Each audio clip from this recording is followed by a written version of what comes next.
va l'achever déjà avec des missiles nucléaires de tier 3, mais surtout avec un missile Red Matter. Jour J. Ça y est, c'est l'heure de vérité, c'est là où tout va se jouer et où les États-Unis vont enfin pouvoir exporter la démocratie. Voilà, évidemment le pétrole, autrement appelé le sang américain, des petits tanks furtifs. Ne posez pas la question de pourquoi est-ce que les tanks sont déployés dans notre propre pays, hein.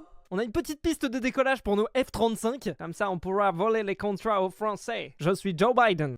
Je vais me stuffer avec ce qui a été préparé par mon pays. Je sais pas du tout si cette mitrailleuse, elle est efficace. J'ai aussi un bouclier. En 3 ans de NG, j'ai jamais utilisé de bouclier. Il y a une première fois à tout, mais surtout au moment de l'assaut, il faut être prêt à se parachuter au Danemark pour les fumer. S'il y a bien un assaut que je dois réussir de toutes les saisons de NG, c'est celui-là. On va lancer un assaut, et l'avantage c'est que normalement quand on envoie un missile de tier 4, on envoie un missile antimateur. Le missile antimateur, il fait un énorme trou sur la map, et globalement vous avez le seum quand vous vous en prenez un. Pour pouvoir en envoyer un, normalement il faut faire une demande à l'ONU. Il n'y a aucun moyen de se prendre un antimateur sur la tronche sans que vous soyez au courant, parce que l'ONU au final va vous dire que tel jour il va y avoir un antimateur qui va arriver. Quand vous prenez l'antimateur, vous avez la possibilité de riposter, enfin bref voilà, c'est quand même assez codifié.